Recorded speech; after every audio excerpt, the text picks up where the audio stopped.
میرے بھائیو، اگر آپ کے دوست یا بیوی میں 4 نشانی آ گئی تو سمجھو وہ آپ سے نفرت کرتی ہے، وہ آپ سے محبت نہیں کرتی ہے، اس کی دل آپ سے بھر گیا ہے، وہ آپ سے تنگ ہو گئی ہے۔ اگر یہ 4 نشانی اس پہ موجود ہے اور یہ 4 نشانی پہلے نہیں تھی بعد میں آ گئی تو بس یہ اب آپ نے فیصلہ کرنا ہے کہ ابھی میری اور اس کی جدائی ہے، ابھی اس بیوی کو میں نے طلاق دینا ہے یا اس دوست کو میں نے چھوڑ دینا ہے، کیونکہ یہ 4 نشانی ایسی نشانی ہے کہ انسان سے نفرت ہے، محبت نہیں ہے۔ کون سے 4 نشانی ہے؟ نشانی بتانے سے پہلے آپ لوگوں سے گزارش ہے چینل سبسکرائب کریں۔ سبسکرائب میں آپ لوگوں کا نقصان نہیں ہے، ہمارے حوصلہ افزائی ہو جائے گی۔ ہم ہر دن ویڈیو بناتے ہیں، لوگ دیکھتے ہیں سبسکرائب نہیں کرتے، گزارش کرتے ہیں چینل سبسکرائب کریں۔ تو جو بیوی یا جو دوست نفرت کرتے ہیں اس کی پہلی نشانی یہ ہے کہ وہ آپ کو ٹائم نہیں دیتی۔ آپ جب گھر آ گئے ہو تو گھر میں بیوی آپ کو ٹائم نہیں دیتی، وہ اپنے بچوں کے ساتھ مصروف ہوتی ہے، آپ کے پاس بیٹھتی بھی نہیں ہے، آپ کو ٹائم نہیں دیتی، تو آپ سمجھو کہ یہ بیوی میرے سے نفرت کرتی ہے۔ جس دوست کے پاس آپ جاتے ہو کسی اور چیز پہ مصروف ہوتا ہے، آپ اس کے ساتھ بات کرنا چاہتے ہو کسی اور چیز پہ مصروفیت ظاہر کرتا ہے، تو سمجھو یہ میرے سے نفرت کرتا ہے۔ دوسری نشانی، لہجہ سخت ہو جاتا ہے۔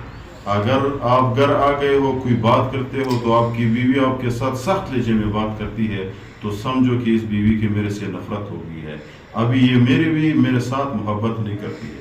یا دوست کے پاس جاتے ہو، دوست بھی آپ سے سخت لہجے میں بات کرتا ہے، تو پھر سمجھو کہ یار میرے دوست میرے ہاتھ سے نکل گیا، اب یہ میرے دوست نہیں رہا۔ تیسری نشانی، بات نہیں مانتی۔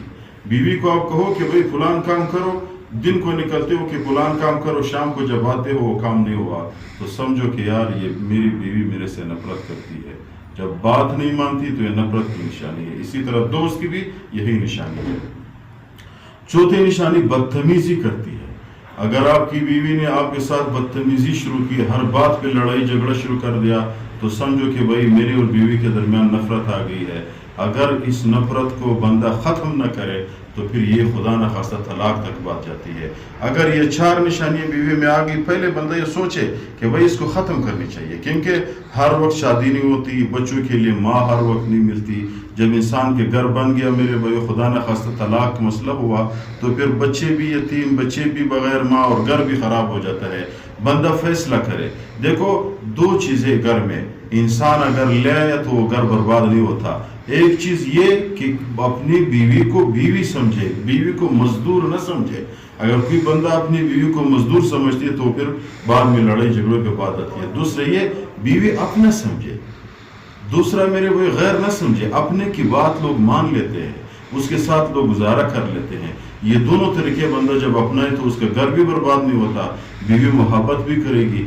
دنیا میں کوئی بھی بیوی جب آپ کے گھر آ گئی، اس نے آپ کے ساتھ شادی کی، وہ چاہتی ہے کہ وہ آپ کے ساتھ زندگی گزارے، لیکن اگر ہماری بد اخلاقی ہو، ہمارے ایسے کام سے کہ اس کے دل پہ دل آزاری ہوتی ہے، وہ پریشان ہو جاتی ہے، تو پھر وہ ہم سے نفرت کر جاتی ہے۔